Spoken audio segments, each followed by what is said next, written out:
Hey guys, I'm back from the hell that is redoing the UI from the ground up. So, as you see here, I'm using the old UI. Nothing's changed because this is the 0.0.4 version, the version of the game you saw in the last video.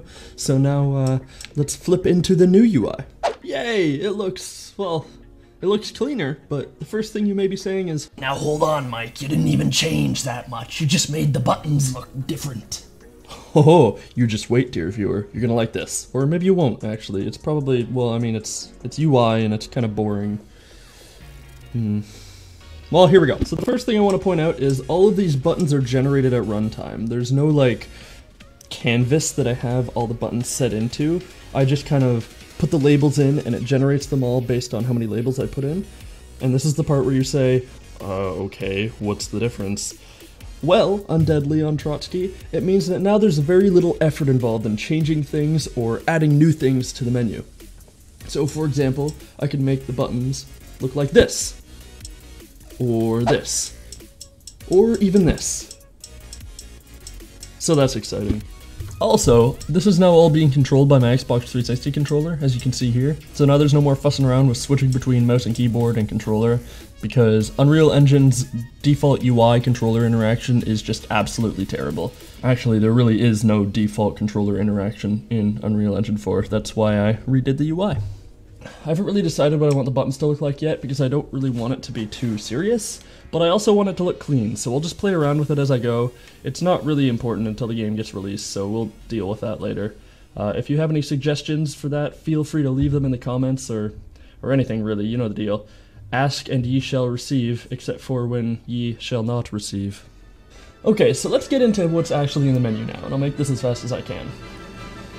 You can change stages now. Nice! There's an exit game button and it exits the game. Cool! There's an extras button that makes this noise. Okay. You can change the graphics presets with a slider and it's not stupid. Neat! You can't change the resolutions with a slider because it's stupid. Not neat. There's a camera options button that makes this noise. That's enough. Hit the B button on the controller to go back. Game changer! The back button on the controller to go back. Not really. Extras button makes stupid noises. Stop! Change your weapons. Yeah! Change your offensive abilities. They have models! Change your defensive abilities. Smashing! Don't change your evasive abilities because there's only one of them. Aww. Change your colors in a menu that isn't full of stupid sliders because they're impossible to use. Yay! Extras button makes stupid noises. And that's about it actually. So yeah, all the offensive abilities now have their own models. You can see what's what when cycling through them in the customized section.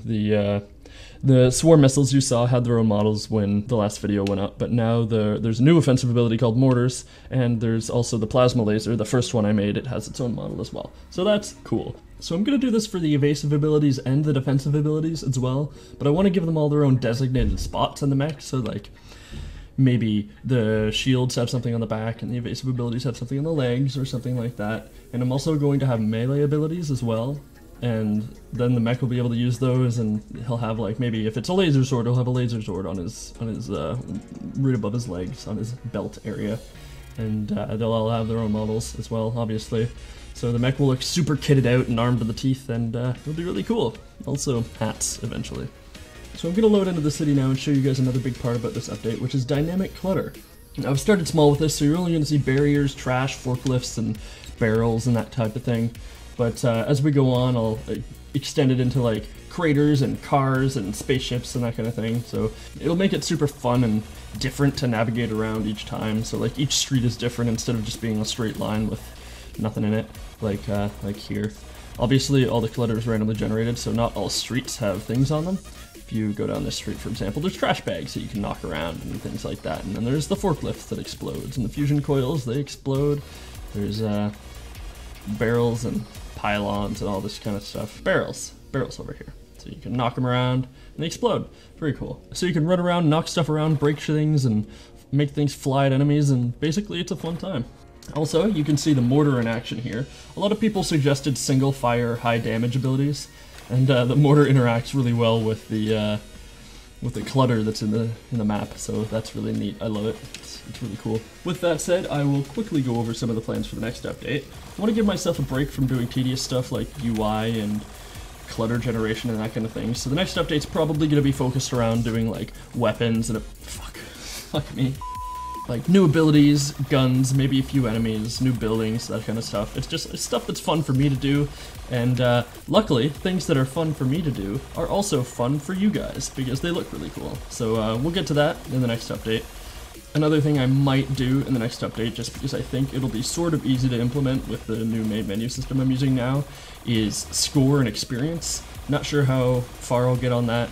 But what I'm going to do is I'm going to, on the Game Jolt page, I'm going to have a permanent roadmap for features. It's just going to be in the description of the game instead of devlog posts like the update roadmaps are for like 0.05, 0.06, etc. And that'll be cool, so you guys can keep track of things I want to do, and then I'll just kind of pick and choose from that, and I'll put everything in there that's been suggested that I think I'm going to put into the game. Anyway, of course, leave any suggestions you have for anything to do with the game in the comments section. I'll take them to heart and screenshot them and maybe put them in the roadmap if I deem that they are going to be put into the game, because there's a lot of cool things you guys suggest that I just didn't have any ideas for. So the decals, for example, I love the decals. They're so good. Just gives the game character. Anyway, yeah, suggest things, so like the video or subscribe or fucking, I don't know, do whatever. Have a good day, have a good week, have a good month. Later days.